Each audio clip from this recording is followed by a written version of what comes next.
leadership, the brand you too can be an entrepreneur. His expertise lies in strategic planning and brand building. He excels the whole gamut of marketing and 360-degree advertising functional parameters. With the vision to deliver excellence in every chosen undertaking, Mr. Nambiar is hands-on in all aspects of advertising, planning, management of ATL, BTL, and online advertising. Being the professional marketing strategist, he works with the marketing team members to assure the accurately execution of high quality marketing strategies within the defined time frame. He is a powerful political strategist committed to delivering sincere political conversation in the major news channels, debates, and discussions, as well as taking a defined lead in making Indian youth aware of relevant political affairs. Being a motivational speaker, he believes that Indian youth has got the immense potential to transform the downfall scenario of our country into a noticeable one by making great endeavors that will play a crucial role in the growth of the nation in every aspect. When India calls itself a young nation, youth in India should not be left unexplored. His consistent efforts in bringing the fruitful voices of youth is implementing a change as well as helping to fill this void, contributing meaningfully in the future of our nation. Welcome, Mr. PKD Nambiar on our show. Mr. Nambiar, you have heard what our earlier panelist, Mr. Neoli P. Rajshekharan, has on the TV channel. So your knowledge is current, immense, and definitely your views, because you are quite articulate. Everybody appreciate your speeches, the way you express yourself. So definitely we would like to know your views on the West Bengal post-election crisis. Mr. PKD Nambiar, please. Thank you, Mr. Goyal, for having me again on your show. And it is indeed a great privilege to be amongst the very knowledgeable panel today. Well, politics in India have always been tu me. Whether you accept it or not, that has been the truth. There is, our democracy has always built from the very first day onwards, maybe to start with an ideological backup, slowly move to from politics, the true politics, जिसको हम राजतंत्र और राष्ट्रतंत्र वगैरह जो कहते हैं, to a power politics. So when a power politics comes into play, the whole objective of these political parties is to grab the power. Now, to grab the power, we use the word democratic way of getting it, and one of the primary way of the democratically getting into the power is to the election, luring the electorals, offering them. So as while we were matured as a democracy over the last so many years, there has also been a flip side of our democratic values are diminishing. This is a truth, irrespective of my political views, political aligning. But the truth is that every political parties have been responsible for this diminishing the very character of our democracy slowly. But we remain as the largest democracy in the world. We remain as a country which celebrate the democracy and conduct elections every 5 years and elect a new government every 5 years. So on that front, of course, we are still considered to be one of the finest functional democracy in the world. Now, coming back to the real topic of today is West Bengal. It is very, very saddening. It was very, very heartening to see what has happened. It was purely state-sponsored. It is a wrong word. Even today when we are talking, there are violences which is taking place. So it has got multiple dimensions. I think I would not like to go, as you said, I'm also more of like a little bit of an activist role I play than an intellectual role. So I would like to go a little different from the Mr. Rajshekharan, who was trying to give a theoretical explanation to all the stuff. I will give an activist form of the reality of today in West Bengal. The West Bengal has changed, all for bad. A state in the 1960s was considered to be the top three states in the country. During the 34 years of rule by the communists, have moved to the 11th position. And an alternative suddenly have come up from the Congress to her own party called as Trinamool, became more of like the voice of the new voice of new Bengal, but unfortunately have chosen the same path as the 34-year-old communists have done to Bengal is violence. Imagine my challenge is not the democracy, center, state, nothing. The basic morality of getting into power. In the case of Mamata Banerjee was that she was trying to portray, and truly to some extent, I used to be a great fan of her once upon a time when I was a young boy, because I feel that she's a fighter, a lady who was fighting the big mammoth communists in Bengal, and she is coming to power as an alternative against the political violence of the CPIM-led communist government of that time. But there onwards, what happened? It is again now a history from the last 10 years, more than 400 plus people have died. MLAs have died. The panchayat presidents have died. I mean, killed. Died is not the right word, it's been killed. And some of those killings, even like I'm also being a Kerala, I can say I hail from the state, the district of Kannur, where it is supposed to be considered as a gruesome political killing. And I would say even Kannur has failed miserably in front of the Bengal violences. In Kannur or in any other CPM-led places, the violence was generally between the man, but here they did not even, it was only a political and ideological battle. Here it has even got a shade of communality to it. Please note that the most important danger part of democracy is appeasement. And this has been proved multiple times in our history. All those parties who have practiced minority appeasement, and the very danger of people coming together as a community and becoming a vote bank is having a bigger strength, and they become a decisive force, and they can take on to the divided majority is becoming a truth. And that is the finest example of the election result of West Bengal today. All those who analyze politics, all those who have been a part of elections, because I have been a part of elections from the last at least 15 years continuously, almost every election, somewhere or the other where I've been involved. I must tell you, the situation in Bengal is so bad. From the 1960, it was a third topmost state in the country, and if the communist has left it as an 11th position, today it is a state which is in the 16th position in the national average, wherein the people are talking about the development. The number of people, the Bengalis, the most poor people you can find, despite communist rule, despite Mamata rule for almost put together 44 years, is a place where the maximum amount of poverty and education, less underprivileged people you can find. But one thing keep growing in that particular place, Mr. Goyal, is that minority appeasement. Bangladeshi घुस बैठियों को ऐसे जैसा कहते हैं ना ताली में सिंदूर लगा के ताली में वेलकम करके एक most of there are some districts in Bengal today, almost 8 of them if I recall it correctly, it is completely dominated by minorities. So when I say this fact, people may say that, oh yes, Mr. Nambiar is a communal guy, he don't like Muslims, he has got an issue, he's a right-wing thought process guy, but the fact of the governments cannot be wrong. Today, even for an example, there is a dangerous pattern of politics is happening. A section of the society is being used for appeasement, and that section of the society become, even whether they are small or a bigger, they become a bunch of people who can define the political results.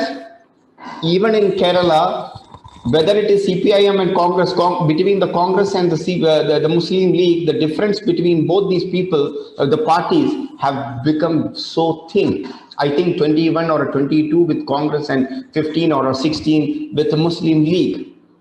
And no matter what happens, the Muslim League will continue to get between 15 to 22 seats, whether Congress comes, whether CPIM comes.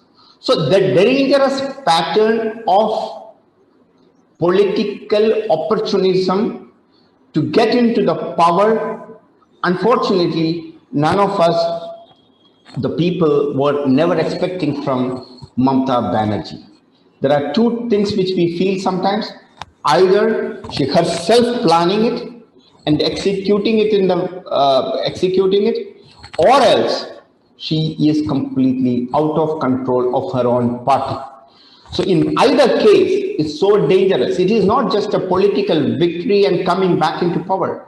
It is great that the third term, woman chief minister is coming back.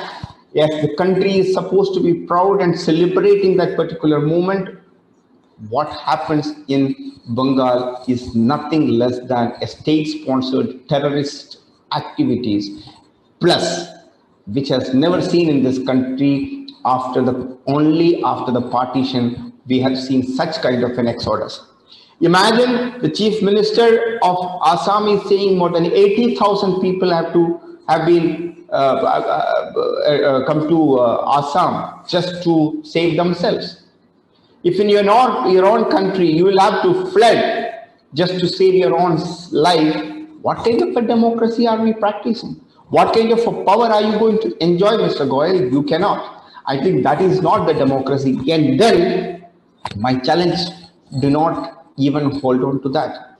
My own brother, whom you mentioned, that B. Muralidharan, when he was attacked, and I called him after exactly 5 minutes, he could not, if a union minister cannot travel in India freely, not even attending a program, he was just going to a place. Is there any role of law in that particular state? No. If the women are getting raped day and day, if the youth, just because of an ideological difference, is killed, I think no power can make you feel happy to be in power. I think the politics of this country needs to change, irrespective of political parties. Power politics should become a development politics, and politics should become an ideological politics, and we should learn to accept the different ideologies. And there is always a say that as you go up, and a third time for Mamata Banerjee should have given her humbleness, because rather than that, just because she lost Nandigram, she should not have gone such a rampant to kill the people. And most importantly, not even accepting that, Mr. Goyal, that there is a crisis in the state. You are disrespecting the governor of the state, and you talk about corporate federalism. There is nothing called as corporate federalism when you don't accept the reality on the ground. You will not be able to, you have no right to talk about a corporate federalism when you yourself is not ready to accept the constitutional authority and do a tutu meme with the governor every day. The governor cannot, if the governor is not safe, if a governor is not able to be given the report by the DGP and the chief secretary, and they say blatantly a no to him, then what kind of a democracy and power are you talking about? I think the Bengal should be a lesson to all those people. The minority appeasement politics should be over. Every religion should be kept out of politics.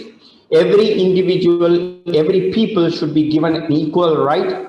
Whether you are as a community bonded together, you may be going to a madrasa and you have some people who can dictate terms for you, doesn't matter. When it comes to the country, when it comes to the politics of the people, the constitution should be the supreme, and the elected government have had to protect every people. You can't be biased because you are a majority community. Precisely this has happened in Kerala. The majority community is declining every day. It is less than now a 50%, and but nobody wanted to talk about it. Nobody wanted to talk about the reality. If from a 85% of the population or a 90% of the population over the 120 years of time, it has become like less than 50%, and nobody wanted to talk about it. And I think the culture of Bengal is under threat. The democracy in this nation with regard to Bengal is under threat. The need for every regional politics needs to be aligned, as Mr. Rajshekharan said, to the national polity, and the nation comes first than the state. There's a famous poem in our, a great poet from Vallatol in Kerala.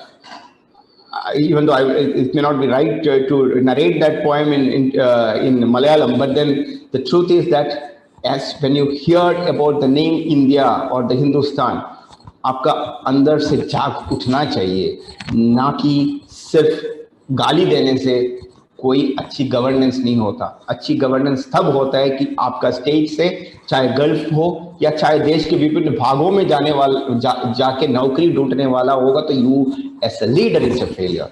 You as a political party is a failure. Your ideology have no base. Only when you are a successful state, when you are able to give enough food, enough health facilities, enough job opportunities to the people, it cannot be creating a migrant laborers to the rest of the world is not a symbol of a progressive state. So in case of such type of dictatorship where the things are there, when the state is sponsored violence or so and so things, or they are not following the federal system, they should be taken, the central government should take strong action. What are your views about that?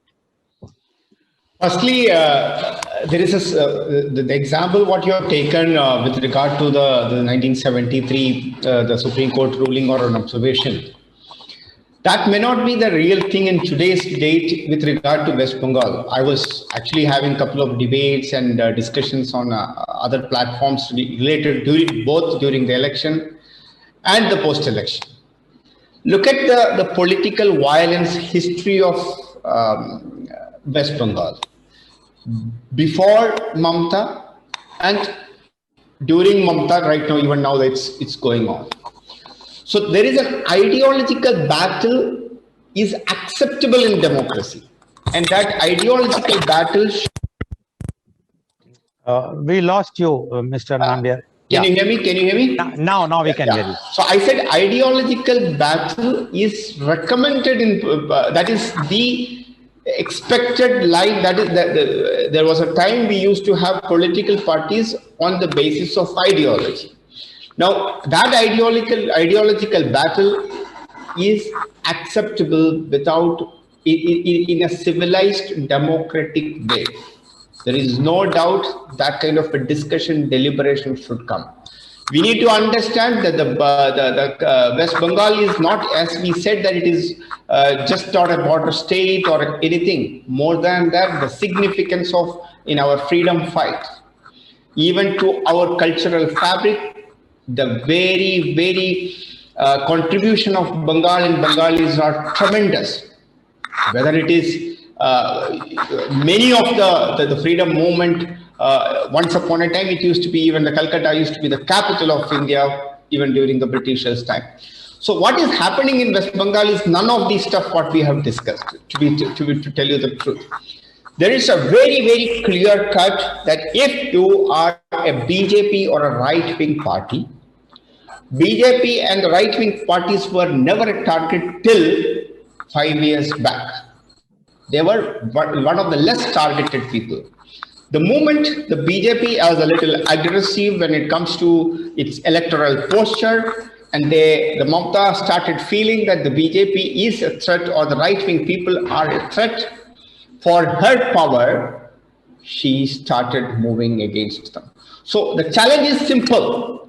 that if you are a political opponent, you will be killed. Or either you join me, be a part of us, or otherwise we will disseminate you. Either we will kill you, we will uproot you, we will not, we will make you very different, and your safety will be compromised in your own house, in your own village, in your own state. So the challenge of today is that, the president's rule and etc. is not even a discussion. It is just now we got a elected government. The political issues should be handled politically. I think we are a democracy and we have a large number of vibrant political parties in this country. And today, the BJP being the major opposition party, which is at the center in power, will be playing a role of a constructive opposition, not only just in the assembly, but also on the ground. You can see that because generally you don't see such kind of an action, that once the poll violence started, after the poll, the violence started, the BJP sent a delegation not less than its national president roaming around across the state for 3-4 days, which is itself shows that yes, it is a political issue which needs to be politically handled.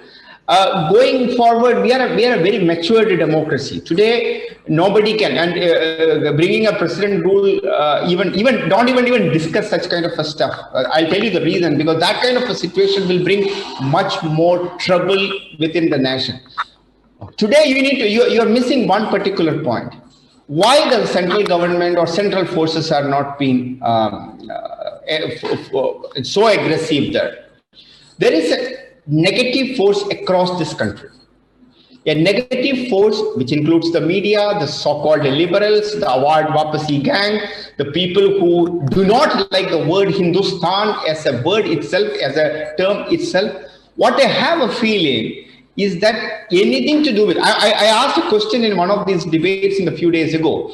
Whatever had happened in West Bengal in the last 10 days, if this could have happened in Gujarat, if this could have happened in UP, if this could have happened in Madhya Pradesh, what could have been the situation in this country? So many people must have given up their Padma Shri, so many literary awards would have been given away. A lot of Bollywood gangs will come up and say that there is no democracy in this country. But today, Mr. Goyal, who talk about the real political violence? Many media in this country had not even given a 30-second slot for the political violence. You will be surprised the people who go for जैसे कहते हैं गाय को मार दिया है UP के कई गांव में, even if a cow is slaughtered or some kind of an issue happens in the UP village, the entire media from the Delhi would go taking flight, taking every kind of stuff, and it will be a 1 week coverage. Have you ever noticed in the last 10 days, so many people have died, so many women were brutally raped, so many kids are being thrown out of their house? Is not even a real discussion on the national media. Why the national media is not going there on the ground and reporting it from the ground zero? Why the most liberal and most positive people like in the Kerala, the CPIM, all these kind of people are not even talking about it?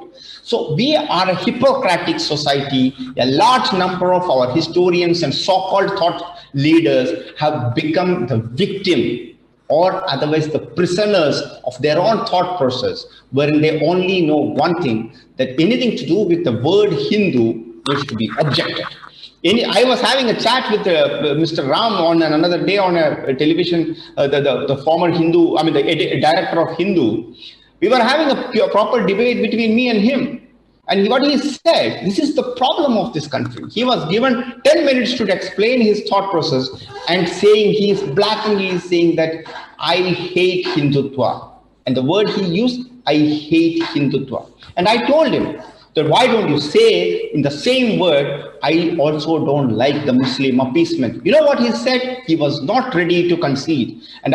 So the problem in today's date is that there is, given if a central government act on something, then it will be blown out of proportion, and there is a new narrative is created. What we need to do is that we need to understand the reality of life, and Okay. without having any political Okay. or a narrow thought process, we should need to learn, appreciate the good things. We don't want bhakt. I'm not saying that all the people, there is another challenge. There is a large number of bhakt.